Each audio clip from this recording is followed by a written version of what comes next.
الحمد لله وكفى وسلام على عباده الذين اصطفى لا سيما على سيد الرسل وخاتم الأنبياء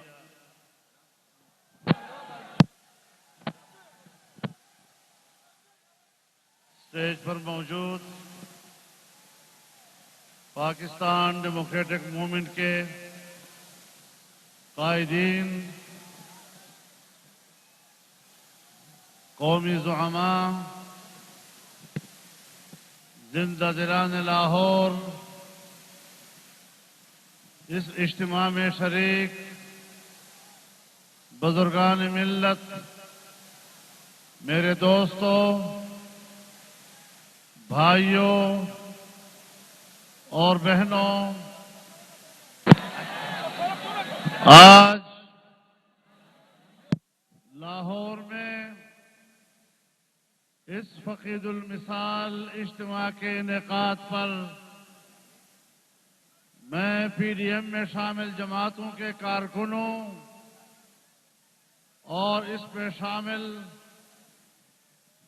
ملک کے میں سلام پیش کرتا ہوں آپ کے جذبے کو، آپ کے ولولے کو، اور سن 1940 کے قرارداد کے بعد آج اسی میدان میں مینار پاکستان کے سائے تلے آپ جس عزم اور جس عہد کی تجدید کر رہے ہیں، انشاءاللہ آنے والے مستقبل کے لیے یہ سنگمیل ثابت ہوگا انشاءاللہ العزیز۔ میرے دوستو، جب پچھلے سال لاہور کی شاہراہوں سے ہمارا آزادی مارچ گزر رہا تھا، پاکستان کے سائے تلے آپ جس عزم اور جس عہد کی تجدید کر رہے ہیں، انشاءاللہ آنے والے مستقبل کے لیے یہ سنگمیل ثابت ہوگا انشاءاللہ العزیز۔ میرے دوستو، جب پچھلے سال لاہور کی شاہراہوں سے ہمارا آزادی مارچ گزر رہا تھا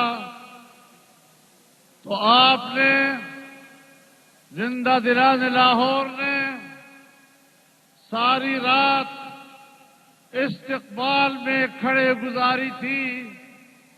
آپ کا مجھ پر قرض ہے اور آج کے لاہور کے اس عظیم اجتماع کی وساطت سے میں دل کی گہرائیوں سے آپ کا شکریہ ادا کرتا ہوں۔ آج بھی میرا دل آپ کے اس جذبے کی قدر اور اس کے شکریہ کے احساس سے معطر ہے، اور انشاءاللہ یہ رشتہ ہمیشہ قائم اور دائم رہے گا۔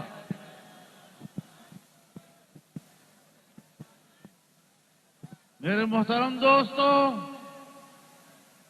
میں آج پاکستانی سیاست کی اس نقطہ کی طرف آپ کو متوجہ کرنا چاہتا ہوں جس کا احساس ایک شہری کی حیثیت سے پہلے مجھے ہے، پھر پاکستان کے معاشرے میں اس احساس کو فروغ پاتے دیکھ رہا ہوں۔ گوجرانوالہ کے جلسے سے لے کر ملک کے تمام بڑے شہروں میں عوام کی بے پناہ شرکت کے ساتھ ہونے والے اجتماعات، اور آج یہاں لاہور میں یہ فقید المثال اجتماع، اس سے مجھے کچھ احساسات ہو رہے ہیں کہ اگر یہ سلسلہ جاری رہتا ہے اور پاکستان کے اوپر ایک ناجائز حکومت مسلط رہتی ہے اور اس ناجائز حکومت کے لیے اسٹیبلشمنٹ نے جو دھاندلی تھی، اس ناجائز اقتدار کے لیے انہوں نے جو ایک گندا کردار ادا کیا تھا، ناجائز اور غیر آئینی کردار ادا کیا تھا، اس کے زخم اب گہرے ہوتے چلے جا رہے ہیں، اور میں خطرہ محسوس کر رہا ہوں کہ کہیں آنے والے دنوں میں ہمیں وہ حالات نہ دیکھنے پڑے جہاں اسٹیبلشمنٹ بمقابلہ پاکستانی عوام کے نظر آئے اور ایک دوسرے کے آمنے سامنے کھڑے ہو جائیں۔ یہ بڑے تشویشناک حالات ہوں گے۔ میں آج متنبہ کرنا چاہتا ہوں، میں آج اپنی دفاعی قوت کو اور اس کی قیادت کو متوجہ کرنا چاہتا ہوں، میں آج اسٹیبلشمنٹ کو متنبہ کرنا چاہتا ہوں کہ اپنے عوام کے مقابلے کے سامنے سے ہٹ جائیے، عوام کو اپنا راستہ دیجیے، عوام کو اسلام آباد پہنچنے دیجیے۔ پارلیمنٹ عوام کا ہے، طاقت عوام کی ہوگی، حکومت عوام کی ہوگی، دھاندلی کا نظام نہیں چلے گا۔ نعرہ تکبیر!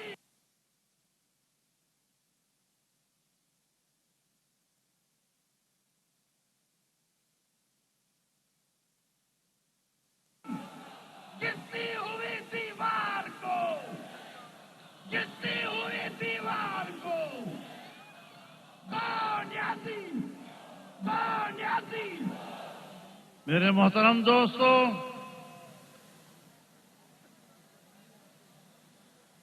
زخم گہرے ہوتے جا رہے ہیں، احساسات میں غصے اور ناراضگی کا عنصر بڑھتا چلا جا رہا ہے، اور ہم خیر خواہی کی بنیاد پر سمجھتے ہیں کہ ہمیں ایک قوم کی طرح رہنا چاہیے۔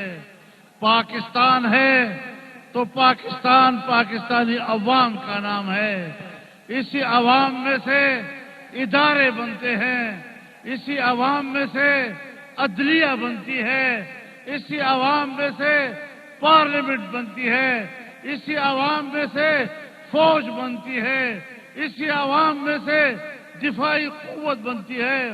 اگر ادارے ایک دوسرے کے مقابلے میں آتے ہیں، عوام کے حقوق پر ڈاکہ ڈالا جاتا ہے، تو پھر یہ قومی یکجہتی کبھی بھی برقرار نہیں رہ سکتی، اور آنے والے دنوں میں اس پاکستان کے اندر ایک انارکی دیکھ رہا ہوں۔ ہمیں انارکی کی طرف جانے سے پہلے حالات کو سنبھال لینا چاہیے۔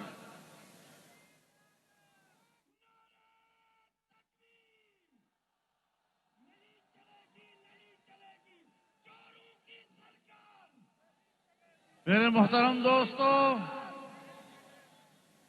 آج یہ سارے اجتماعات، یہ تحریک، یہ جدوجہد، یہ پاکستان میں آزاد جمہوری فضاؤں کے قیام کے لیے ہو رہی ہے، پاکستان کو مستحکم بنانے کے لیے ہو رہی ہے۔ اور جب اسی مینار پاکستان کے مقدس مقام پر قرارداد پاس کی گئی تھی، تو ایک ایسے مملکت کے تصور کے ساتھ تھی کہ ایک طاقتور اسلامی ملک جو امت مسلمہ کی قیادت کرتا نظر آئے، جو دنیا بھر کے مسلمانوں کی آواز بنتا نظر آئے، جو دنیا بھر کے مظلوموں کی آواز بنتا نظر آئے، جو دنیا بھر کے انسانی حقوق کی بات کرتا ہوا نظر آئے۔ لیکن آج 72 سال گزرنے کے بعد اسٹیبلشمنٹ کی بالادستی کے نتیجے میں ہمارا ملک ایک غلام ملک کی طرح نظر آ رہا ہے۔ ہم اپنی آزادی کھو بیٹھ رہے ہیں۔ آئیے آج عہد کریں کہ ہم نے اس ملک کو آزاد رکھنا ہے، اس ملک کو عالمی اسٹیبلشمنٹ سے آزاد رکھنا ہے۔ ہم نے اپنی فوج کو ان کے دباؤ سے نکالنا ہے، ہم اپنے عوام کو، اپنی عدلیہ کو ان کے دباؤ سے نکالنا ہے۔ ایک آزاد قوم کی طرح ہم نے دنیا میں اپنی شناخت پیدا کرنی ہے، اور اس حوالے سے ہم آج محسوس کر رہے ہیں کہ وہ کشمیر جو 73 سال تک انڈیا اس کشمیر کو ہڑپ کرنے کی جرت نہیں کر سکا، آج ہندوستان نے کشمیر کو ہڑپ کر دیا، اس پر قبضہ کر دیا۔ اس کی دو وجوہات ہو سکتی ہیں، یا عمران خان کی حکومت نے پاکستان کو اتنا کمزور کر دیا ہے کہ ہم کشمیر کا تحفظ نہیں کر سکے ہیں، یا یہ کہ پھر عمران خان نے کشمیر کا سودا کیا ہے، کشمیر کو بیچا ہے، انڈیا کے ہاتھ بیچا ہے۔ اور آج اگر وہ مگرمچھ کے آنسو بہا رہا ہے تو میں بتا دینا چاہتا ہوں کہ کشمیر کو 3 حصوں میں تقسیم کرنے کے فارمولے الیکشن سے پہلے وہ نہیں دیتا رہا۔ کیا مودی کے الیکشن سے پہلے وہ دعائیں نہیں دے رہا تھا کہ خدا اس کو کامیاب کرے، اور اگر وہ کامیاب ہو گیا تو کشمیر کا مسئلہ حل ہو جائے گا؟ سو وہ کامیاب ہوا، اور اس کی نظر میں کشمیر کا حل یہ کہ آج ہم کشمیر پر ہندوستان کے ناجائز قبضے کو قانونی حیثیت دے رہے ہیں۔ میرے محترم دوستو، ہم کشمیریوں کو آزادی نہیں دلا سکے، ہم ان کو جمہوریت نہیں دے سکے، ہم ان کو معیشت نہیں دے سکے، ہم ان کو دین اسلام نہیں دے سکے، ہم کچھ بھی نہیں دے سکے۔ کس بنیاد پر ہم نے 73 سال کشمیریوں کے خون پہ سیاست کی، ان کی عورتوں اور ماؤں کے عزت و ناموس پہ ہم نے سیاست کی؟ کس حوالے سے؟ میرے دوستو، میرے بھائیوں، تمام زعماء نے آپ کے سامنے اس ملک کی صورتحال بیان کی۔ پاکستان کے 72 سالوں میں پاکستان کا اسٹیٹ بینک بیان دے رہا ہے کہ پاکستان کی تاریخ میں پہلی مرتبہ ہمارا بجٹ 0 سے نیچے چلا گیا ہے، سالانہ ترقی کا تخمینہ 0 سے بھی کم ہو گیا ہے۔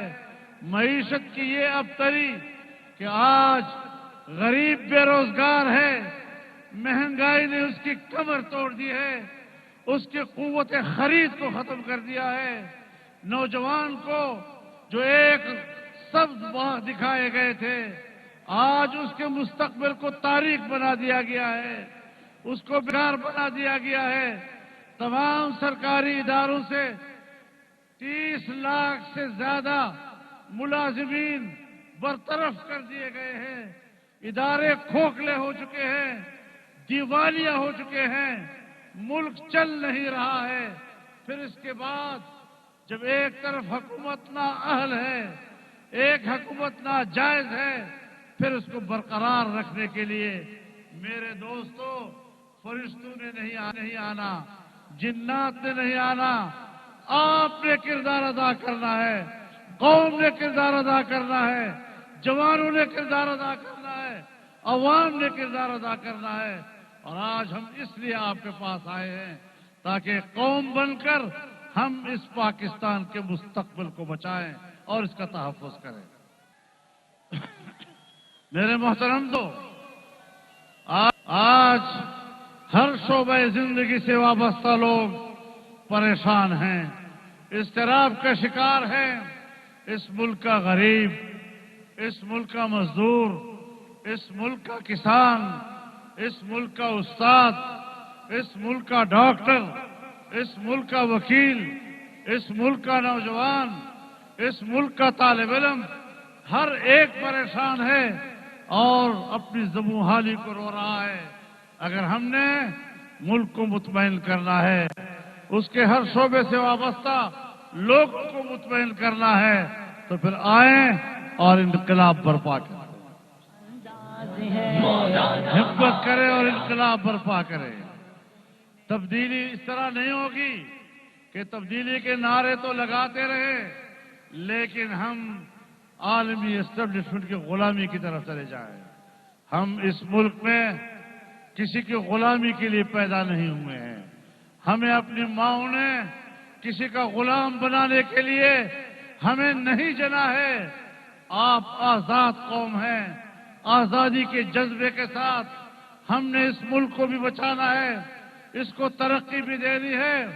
مجھ سے پوچھا گیا ایک انٹرویو میں کہ عمران خان بھی کہتا تھا کہ دھاندلی ہوئی ہے، اور بھی دھرنا دے رہا تھا، اور آپ بھی کہتے ہیں کہ دھاندلی ہوئی ہے، اور آپ بھی دھرنے دے رہے ہیں، دونوں میں کیا فرق ہے؟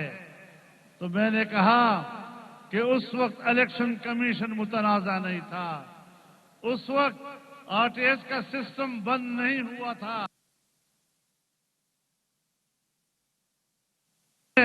یہ نہیں کہا تھا کہ وہ تو عز من تشاء و تذل من تشاء۔ یہ ساری چیزیں اس وقت نہیں تھی۔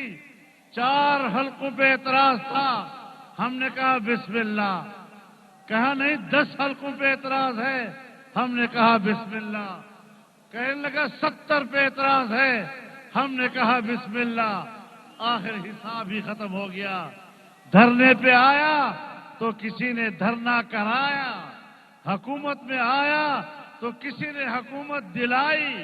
یہ سیاست اب آج کے بعد نہیں چلے گی۔ نعرہ تکبیر! چور حکمران سے لیں گے آزادی۔ دوستو، پاکستان ڈیموکریٹک موومنٹ جس نے اس تحریک کا آغاز کیا ہے، اور اس تحریک کے آغاز میں ہم نے جو مقاصد متعین کیے ہیں، ان مقاصد کو سامنے رکھتے ہوئے ہم آپ کے سامنے وہ مقاصد آج بیان کرنا چاہتے ہیں۔